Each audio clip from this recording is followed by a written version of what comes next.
very much, Andy, for these very on-point introductory words. And now I would like to invite to the stage our first panelist of the day. First of all, I need to apologize in advance to all Lithuanian speakers in the room and to the panelists in particular for the way I'm gonna try and pronounce their last names. I'll do my best. So first of all, I would like to welcome Mr. Vidmantas Janulevicius, who is the president of the Lithuanian Confederation of Industrialists. Welcome. I'd also like to invite Kristina Sermuksnite Aliseniun. I did my best. Everybody knows her as not only the CEO of Lithuanian AgriFood, but also as the brain and heart behind this event. So welcome, Kristina. I would also like to invite Julia Nilsson, who is the Deputy Director of Trade and Agriculture at OECD. And last but not least, I'd like to invite Mr. Vytenis Tomkus, who's the Vice Minister of Agriculture of Lithuania. So welcome, everybody. Welcome very much. We're talking about something fundamental. The world hunger is increasing, led by climate change and by conflict. Hunger is not affecting everybody equally. It's affecting those who need more food and who are net importers most. And this is a vicious circle, right? Because climate change reduces their yields in agriculture. It reduces their ability to grow food. Conflict does the same. And whenever you don't have food on your table to feed your children, the rest is secondary, right? So democracy and the rule of law becomes secondary. So there is more conflict and there is a vicious circle. And as the CEO of Halo Trust, which is an amazing organization working to help demining in conflict zones, was telling us recently, the single biggest predictor of conflict is previous conflict. So how do we break this vicious circle? How do we move forward? And I would like to start with the Vice Minister, because Lithuania is really at a strategic geopolitical situation. So I imagine you need to manage your domestic agricultural needs with the role of Lithuania in achieving peace in times of conflict. So how does it work? How do you manage to do that? Which is, I think you're doing it a much better job than some other EU countries, by the way. Okay, good morning, all distinguished guests. Thank you for this discussion and for the question. First of all, I would like to mention that, when we are talking about global issues and global food security, we see that almost 700 million people live in hunger. About 2 billion people in the world live under chronic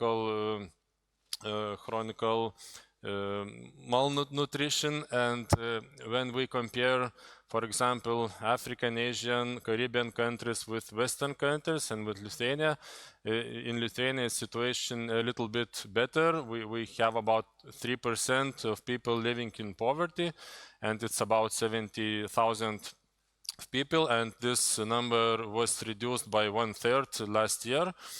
And I have to mention that Lithuania is self-sufficient in basic agricultural products. We produce more than we can consume. And for example, talking about wheat, we produce 3 times more than we consume in Lithuania. When we are talking about beef, we produce 2.5 times more than we can consume. When we're talking about poultry and eggs, we produce 100% almost. Only pork, we produce about 50% for our needs, and we have to import. So basically, our agri-food industry create export value for about 8 billion euros.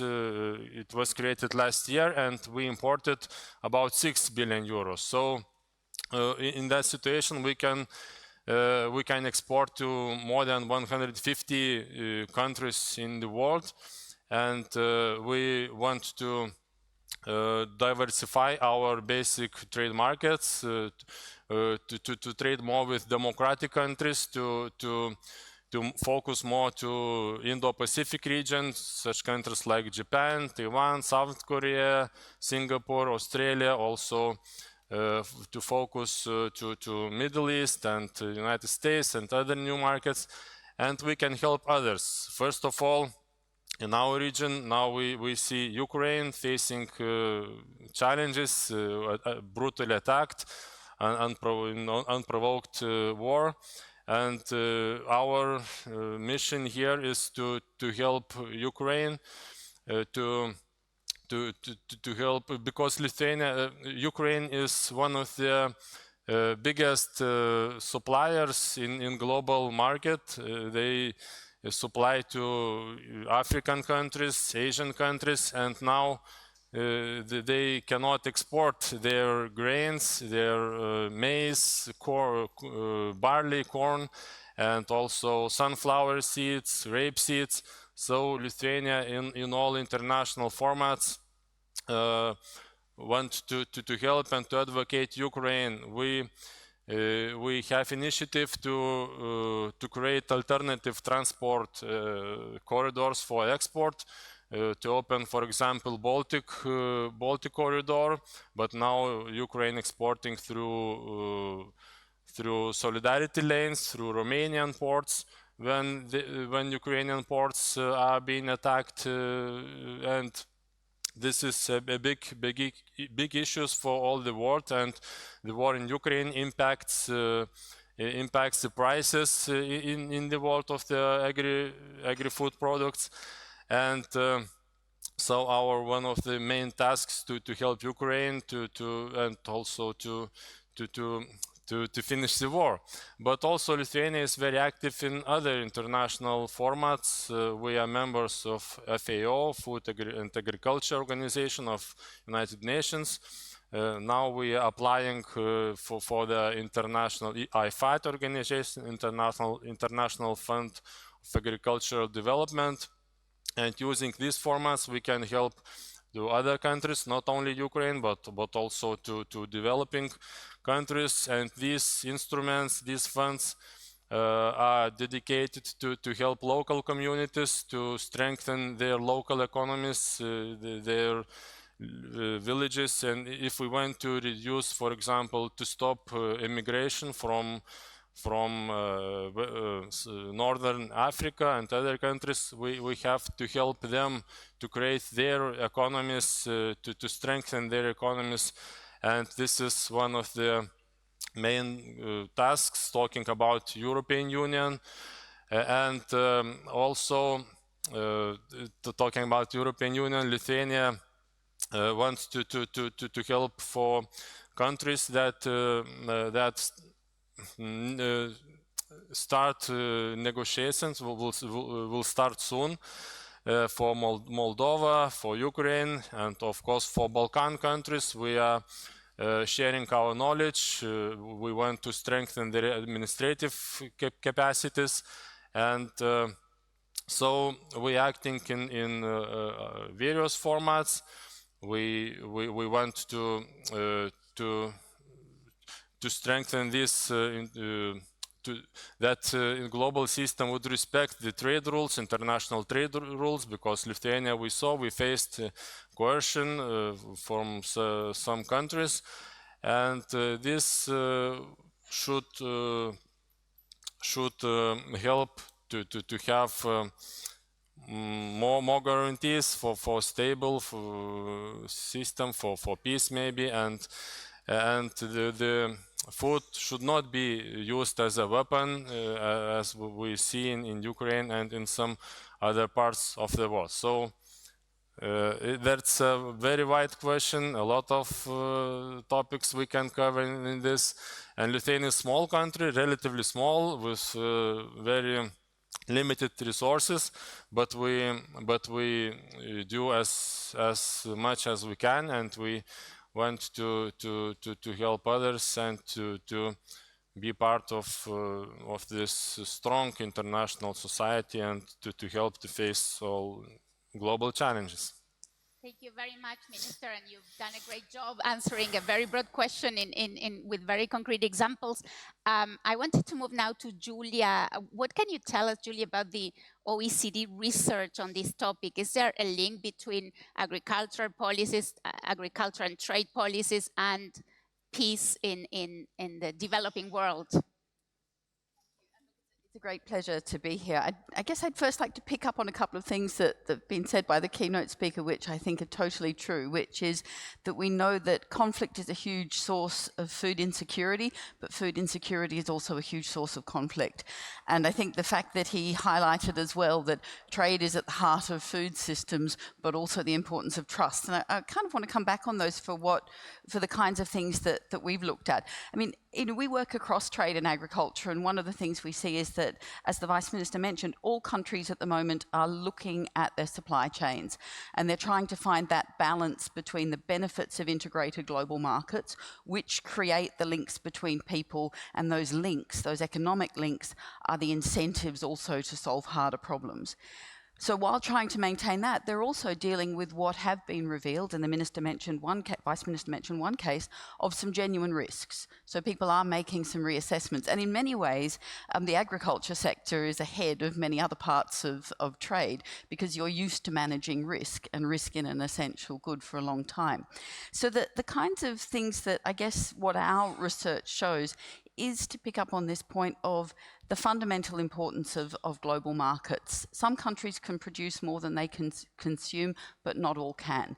And 20% of calories consumed worldwide pass at least one border. So there's a real need to keep this food able to move around the world. And that's going to become even more important as climate change means that things can't be produced where they used to be, or that you're going to see more extreme weather events, more natural disasters, meaning that you're going to need more offsetting. We're also seeing a demographic reality that where population growth is largest is not where food production is increasing most. So all of that kind of underpins the importance of having a means for food to move around the world. But in order for global markets to do their job, people have to trust them, as the keynote speaker said.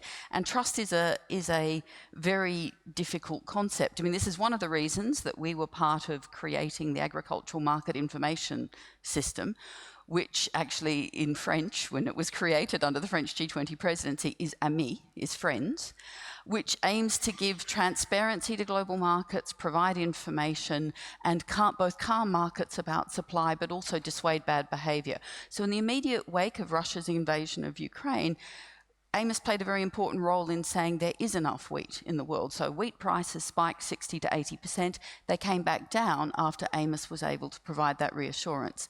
But we're still seeing very high levels of volatility in wheat prices because of the effects of the war and because of the continued attacks.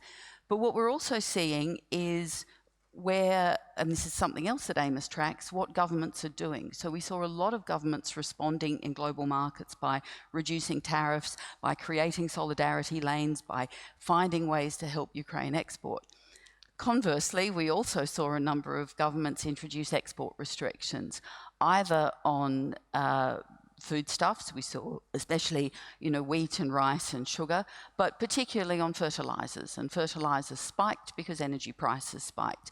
And we saw very important fertilizer exporters such as China introduce export restrictions or export licensing. So for us at the OECD, we're in the business of bringing governments together to try and solve problems on the basis of objective shared analysis. So our work is trying to underpin, if you like, this role of global markets in providing food that people need, but in a way that all governments can have confidence in. Thank you, Julia. Very important work of OECD. If we don't know what's happening, how can we solve it, right? So at least we need data and we need policy recommendations. And yeah, I've seen you've been taking notes. Would you like to briefly comment on anything of what has been said about the link between peace and food security and food systems? It wasn't so much about commenting on what was said, because everything that was said rang true.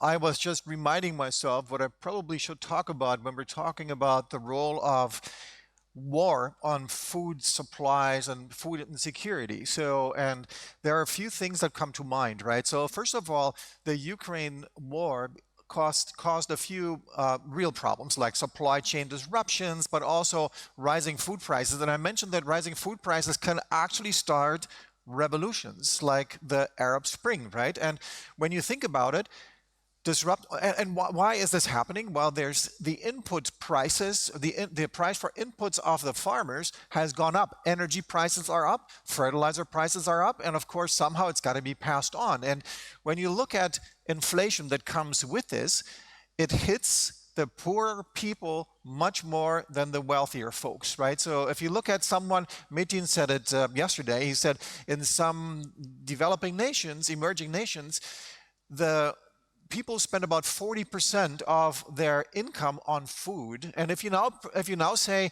10% uplift in prices, inflation, if somebody spends 40%, that means there's an extra 4% that they have to spend. 2 more rounds of that, and they're at like 50%. So half the income is spent on food.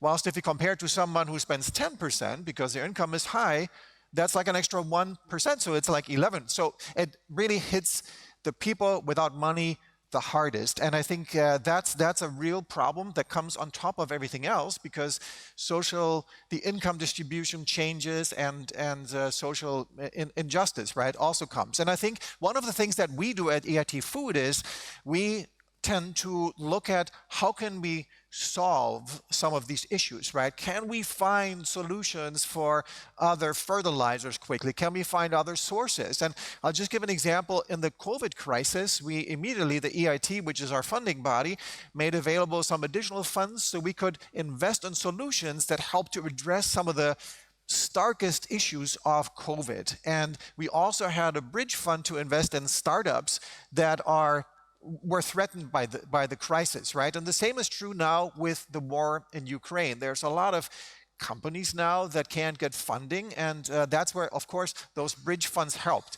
Just last week, literally somebody came to me and said, like, hey, Andy, we're one of the startups you helped, and we actually got through the crisis with those funds. And I thought that's really great because they're making a really important product. And I think that has to continue. We have to double our efforts, and that's why I said earlier, we have to make sure that innovation efforts are actually doubled and tripled, because there's no time to waste. Time is of the essence now, and that was some of the thoughts I had when the other speakers were talking about this. Thank you so much, and it's a great transition because I'd like to move to the solutions, right? The positive. We've seen, we know the picture. I mean, Metin Akman was talking about the campaign we're doing at BIAG, which is called Peace for Food. It could very well be called Food for Peace, because that's what we need. But so let's move to some of the solutions. And one of the solutions that was mentioned by several speakers is collaboration, right? So I'd like to move to you, Vidmantas. You run an organization that has, if I'm not mistaken, you mentioned yesterday, 56 different sector organizations, 400 company members, 4,000, even better. So collaboration must be key, right? So how do you manage collaboration among different sectors, different companies, industries, but also if you're doing something with other countries or other organizations outside of Lithuania? Yeah, our confederation at that moment, one of the biggest here in Lithuania, and of course these sectoral associations, inclusive the AgriFood, you know, it's very important. Of course, we call as a Lithuanian Confederation of Industrialists, but at the same time, the agri direction, it's the same industry, you know. We could say that this is just the food. No, this is really using a lot of innovative decisions, solutions, how to do this. And inside our organization, of course, practically, I would split these questions to the 2 different parts. I would say, so first part, it's political directions, how we try to unite all the sectoral associations and try to find the certain points where we can cooperate together and increase our value chains, you know. The second one is practical. On the political issues, of course, we have so many conferences, as AgriFood is a very nice example as that as well, but in the different sectors. And sometimes we see that all these sectors is combined together. And for example, energy, agri-food, it's a directly connected things. And what my colleague says, I don't want to repeat the same things. The innovation, you know, we can really adjust so many things. For example, Lithuania still creates around 8% of GDP from agri direction. And of course, we know our neighbors, neighbors overseas on the Baltic Sea, you know, not so far away, Denmark, they create around 16% of the GDP from the food industry as well. That's mean we can really compare what we can do better here in Lithuania as well to increase, to build the vertical chains, you know, from the raw materials, from the grains, typical grains, which we, as the Vice Minister says, export more than 2.5 times more than we use this. Of course, we need to export just not the simple grains, but we need to export some products, final products, which creates the added value. And of course, this added value we can share with the world. We can share with the European Union, we can share with the world. Practical wise, you know, that's mean on the political level, we try to support as much as we can all different sectoral associations, inclusive AgriFood. And the practical wise, of course, we would like to share more these practical issues with other countries. As the Lithuanian Confederation of Industrialists, it's member of the Business Europe. It's the biggest confederation inside the Europe, which unites, I would say, so around 40% of the GDP of the European Union.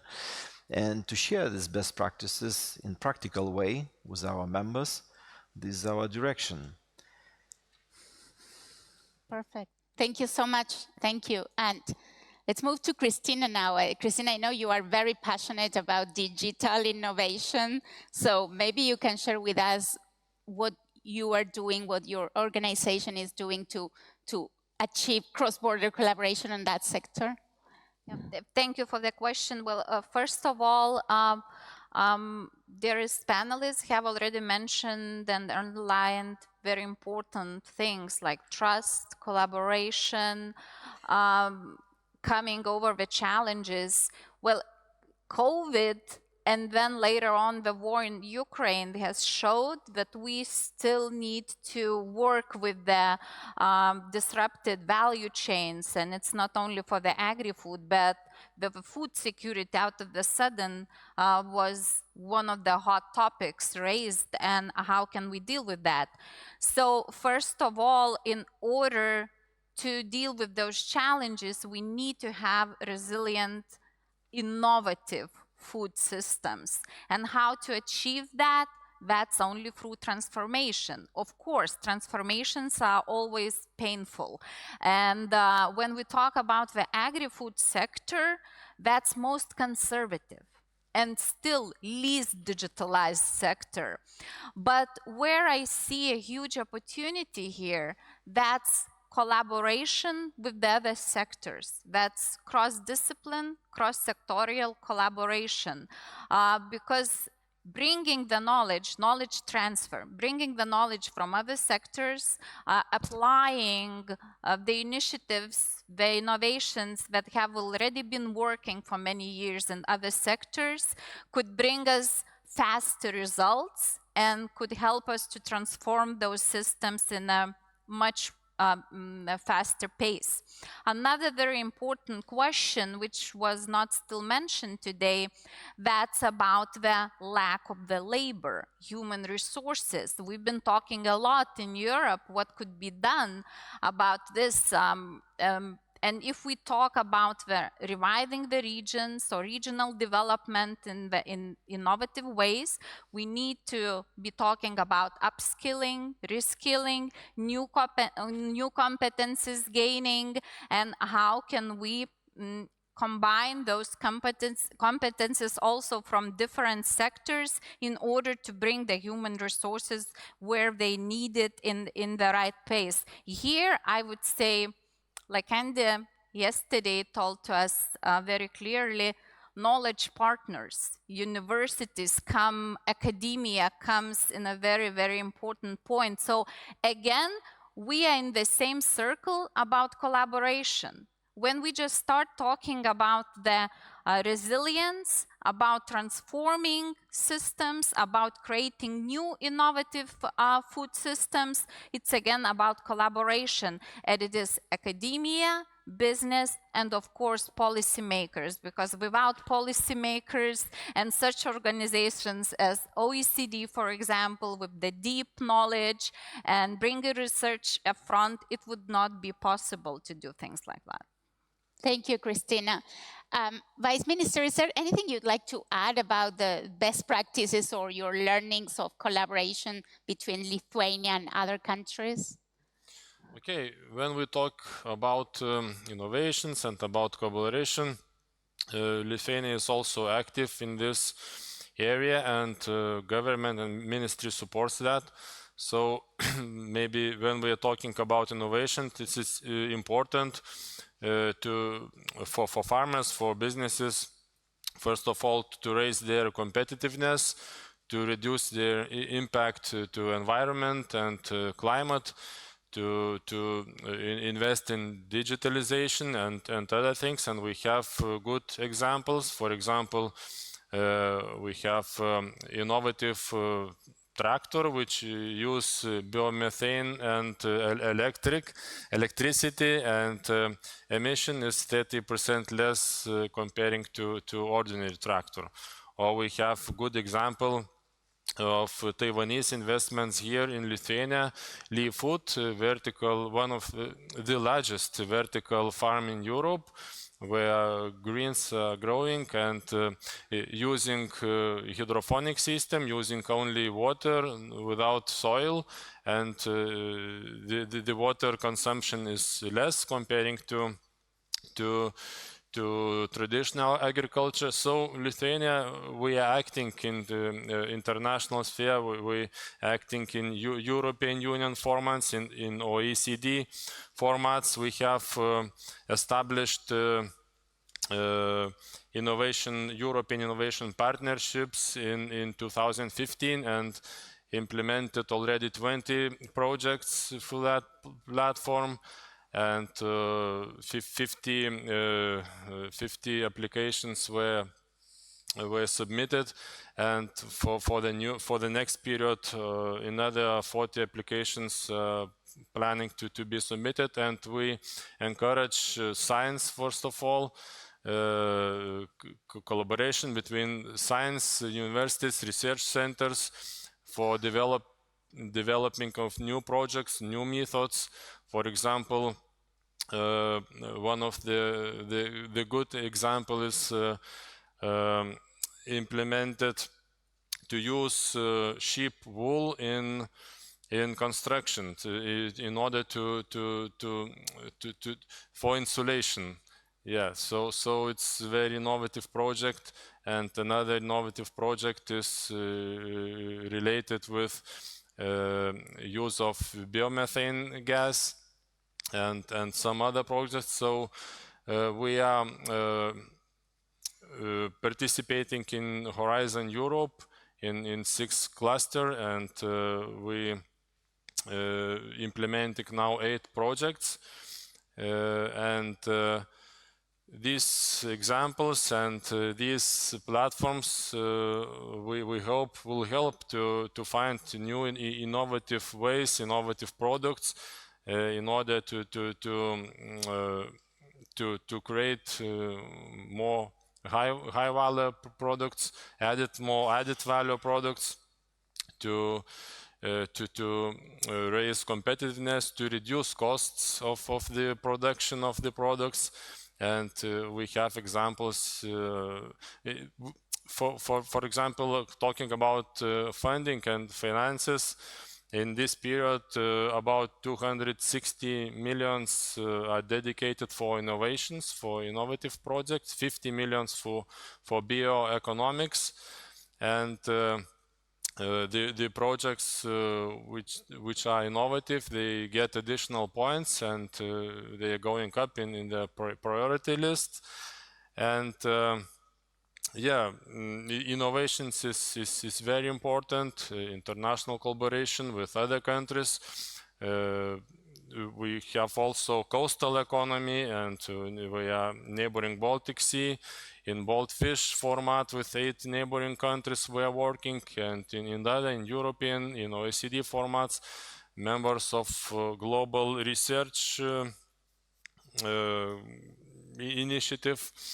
So we are doing a lot and trying to facilitate this process, to finance this process, and to see the results that we need in order to have more sustainable, more resilient food systems, and to have better productivity. Impressive. Thank you, Minister. And is there anything you'd like to add? Yeah, I'd like to give a very concrete example of what I'm talking about when I'm talking about collaboration. And Christina just mentioned collaboration and trust, right? So there's an added element that makes all this work in the agri-food system so hard, and that is that you need to have systems innovation. So if we're looking at something like net zero value chain, which is what everybody is really very well focused on, including ourselves, we're talking about looking at everything from how food is produced on the farm to how it's transported and stored to how it's processed and then how it's sold in the retail stores and then how it's consumed. And that means you have to have different players along the entire value chain working together and to try to understand, if we want to go to net zero, where are the places that are the low-hanging fruits where you can actually make an impact on the reduction of the carbon footprint by in the least expensive way. So, and one of the ways, and one of the places that we found through this work is that fertilizers. So fertilizers are a really huge source of emissions, and it requires actually for many different competitors to come together, which is another added complication. So if you take, for example, biofertilizers, right? You say like, well, we're not going to use chemicals because that's actually in the European Green Deal, in the Farm to Fork strategy, one of the no-nos, right? No chemical fertilizers. Then there isn't, no individual player, off-taker, has enough volume to actually drive, to move the needle to having more biofertilizers produced. But if you bring them together, you have enough of this. But that means that competitors have to trust each other and to say, yes, this is pre-competitive, and an organization like AgriFood can give them that pre-competitive safe haven, which is one of the roles we're playing as an instrument of the Commission. So this is an important thing, you know, and we formed the so-called Carbon Plus Farming Coalition, where players like Yara, like Syngenta, like BASF are together, and they together can then say, here we have this pre-competitive space, and here we can create that demand that then really moves the needle. It's amazing because you think like companies like Unilever and Nestle, the largest food majors in the world, they can move the needle. Individually, they cannot. They may account for 5% of the whole total. You have to put more mass to it, and that's, again, something that's an added complication, requires collaboration, requires trust in a pre-competitive environment. So, and there are many other examples like it. I just wanted to highlight this as one of those areas that will have an impact where you have to put them all together and say, let's build a trusting environment. Collaboration, trust, innovation, fantastic example. Let's move to another example. I know it's very close to your heart, solar panel, solar energy. What can you tell us about the impact of solar energy for agri-food systems? Yeah, I would say so. Yes, my private business is connected to the solar activities, and of course, just we are not producing the simple panels. And exactly 10 years ago, we started our project in Malaysia. For the greenhouses, semi-transparent solar panels. And what was interesting, we did this together with a few research institutes, that in the areas where the density of the sun is so high, you know, unfortunately you need additional moisturizing of the cultures, we spend the water a lot. And of course, for example, new innovative solar panels, semi-transparent, yeah, we can produce semi-transparent panels and we can adjust to any culture in any place of the world the light and UV rays, which will be fully acceptable for this kind of plantation or culture or something, we can adjust. Of course, this is only in the areas where there is, let's say, sunny areas, I would say, so in the southern area of the world. And what this gives possibility to reduce consumption of the water, up to 4 times in Malaysia projects. Now it's 8 years when we finalize all this project, and the project was bought by the government, Malaysian government, because it was very successful. We worked with the Fraunhofer Institute under the agro direction. That means it's a huge possibilities, and what I mentioned before, and my colleagues mentioned before, we need to cooperate, to cooperate how to increase the efficiency of our production, of course, to reduce the CO2 emission at the same time, what we are talking, because the green energy, which later on, which UV rays we can transfer to the energy, and this energy to use for desalination of water, for example, in the new processes. That means the combined solutions which we're already introducing here in the world, and Lithuania doing this since last 8-10 years, but of course the Europe is working on this direction as well, especially for the Africa, where the supply of the food is really critical. We see a lot of conflicts there, by the way, because not enough food maybe as well. That's when we need to provide these technologies now in the places where the let's say sun, it's by the climate change is increasing always UV rays, and this is a possibility from solar, to reduce the density of the sun and to keep growing the cultures which was maybe in the next decades, naturally they just can't survive in these places. At the same time, reduce CO2 emissions, reduce water consumptions, desalinization. This is the kind of direction which we are working, and I hope sooner or later, why we always discuss with our colleagues, with Christina, with everything, it's industry together with the agri. This is the future. Of course, the energy, biofuel, biomass, everything is combined, the energy we need for the industry, and of course we need to produce the energy inside our countries, inside European Union, not to make a transportation and to have the losses of the energy. And of course I'm talking about the green energy, and this gives possibility for the countries to keep this added value inside, just not to spend some wells to the other countries. Sometimes this country is not very democratic who use the fossil fuel. That means this is a possibility. At the same time, possibility to reduce the cost, to employ the people, to reduce the CO2 emission, and to go forward. Innovation, to keep the innovation in Lithuania, but also export it to help other countries. Very, very important. Christina, how do you see the landscape of agri-food in Lithuania changing thanks to innovation? But at the same time, let's move to challenges. What are the challenges to continue this innovation? Well, first of all, Lithuania has lots of talents working in technologies, so that applies for all the sectors, and agri-food, of course, included. And we've seen for the past couple of years so many new startups rising in biotechnologies, creating new innovative technologies that could be applied in the agri-food sector. And as Vidmantas was mentioning, in many cases, you can not only combine like renewable energy and agri-food, but you can bring more value out of two different creations. But as I see Lithuania, because we're a small country, we have good opportunity to be the sandbox for those innovations, for those technology implementations. Because when we are talking about net zero in the food value chain, probably Julia has to say a lot about that. At first glance, it looks almost impossible. Just try to report the CO2 or CO2 footprint in the food value chain. It looks huge. Or when we talk about the traceability in the food value chain. But such small country, we can try to implement something like this, because you can really connect here, really walk from the farm to the table in a nice, easy steps, and you can really count every step and see how those technologies are being applied in real life. I think what we really need, we need to test, and one more time test, apply, use them.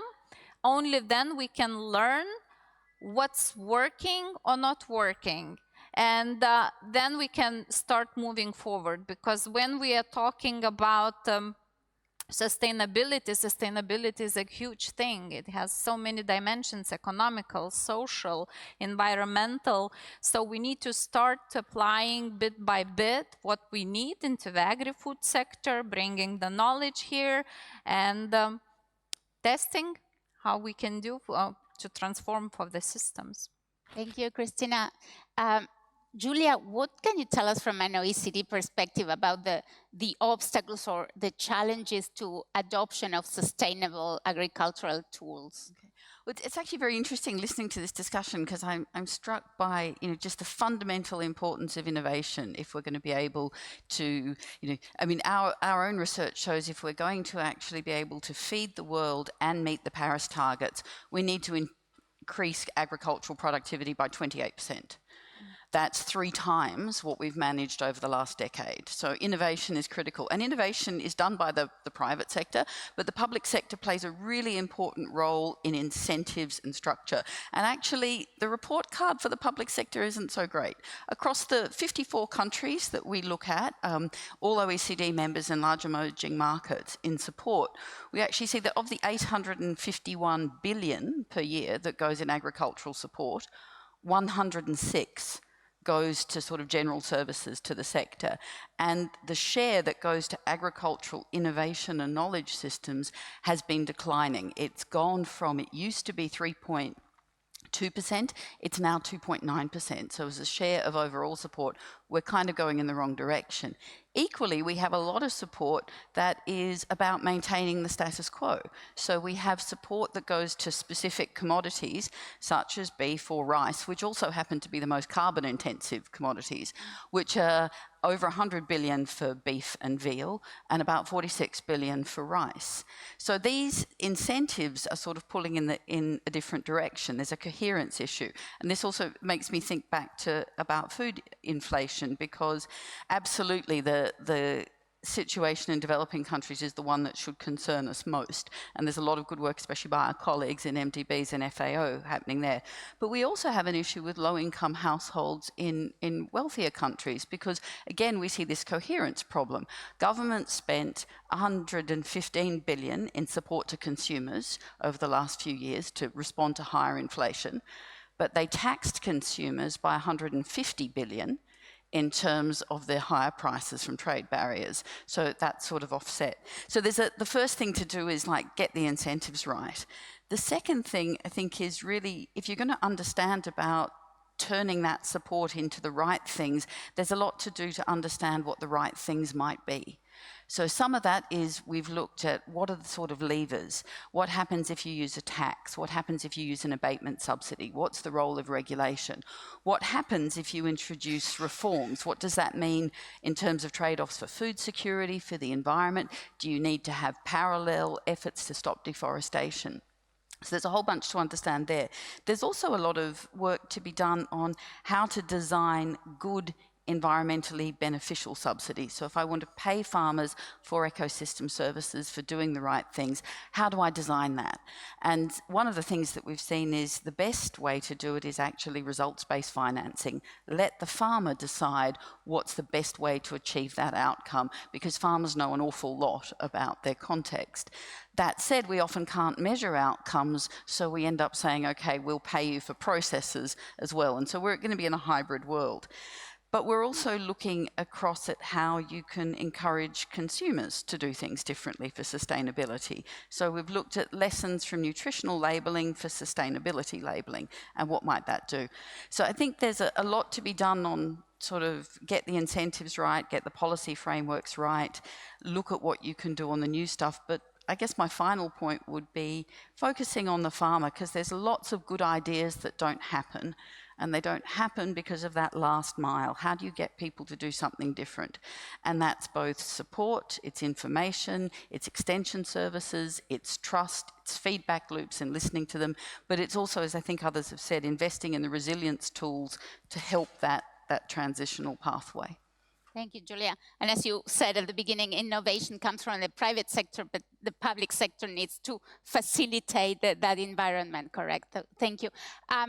I will give each of you 1 minute to give your concluding remarks, but before that, I want to go off script and ask if there is any pressing question from the audience. I don't know if we have the technical means of, but anybody has any question? Rokas, I think. Hi, good morning, everyone. I'm Rokas Morkunas from Business at OECD. I actually have a question maybe towards Julia. OECD has such a great capacity to do cross-directorate work, and the Trade and Agriculture Directorate works with other directorates, with environment, trade, and etc. I wonder, and my question is, and maybe Vytenis could answer this as well, what could be the role of the OECD, and then in cooperation with the private sector, to take the cross-sectoral work that you do and apply that to governments, and to encourage governments to work within themselves, that various ministries would work together? Thank you. Please. Well, I think that is actually one of the things we really try to do at the OECD is use our multidisciplinarity to sort of not reinforce the silos, but to help governments work together. So we've already seen a lot of that across trade and agriculture. Our work on supply chain resilience, where trade has learnt vast amounts from agriculture. We work at the moment on food alone. We work across the Environment Directorate, looking at what are environmentally beneficial and environmentally harmful subsidies. We work with our governance colleagues on how do you have processes so people can make decisions, bringing whole new different sets of stakeholders around a table to agree across different facts, interests, values. We work with our employment, labour and social affairs on things like income, social protection and health, and what are healthy diets. So and we work with our rural development folks on how do you think about agricultural policy in the context of a wider rural community and the sustainability of that community from income jobs. So the thing that has changed, I think, most in the last while for us is the critical importance of dialogue with the private sector. Because as soon as you talk about supply chains, there is no substitute for the fingertip feel of the people who are actually in the business of making those global supply chains work. So our role now is to try to bring those different parties together to share their data, to find out the data gaps, and to be a bridge, because sometimes, we were talking about risk before. The private sector and the public sector have a very different appetite for risk. So, these are the types of being that bridge, bringing different voices together and trying to bring those strands to solve the problems is very much what we're trying to do at the moment. Thank you, Julia. And now we don't have 1 minute anymore. We have 30 seconds. Right. Who would like to make some concluding remarks in 30 seconds? Okay. Thank you. So I'm just going to say that I think we have some urgency here. I think sometimes I have a feeling that folks think that this climate situation isn't the same as war, but it is the same as war. It can kill just as much and probably as many people as wars can. So I think I would just urge everyone to have that sense of urgency about them to make solutions happen now. And there are many solutions today that need to be scaled, which again needs collaboration and trust. So urgency is, to me, the name of the game. Yes, I will just continue what Andy says. We didn't talk today about the health in general. Food directly has influence on our health. 50% of the cancer and diseases comes from the food, And this is a very important. It's a very important issue because it really creates the huge difficulties for the whole social systems over the world, The lifetime, it's not only our, let's say, lifestyle, but the food.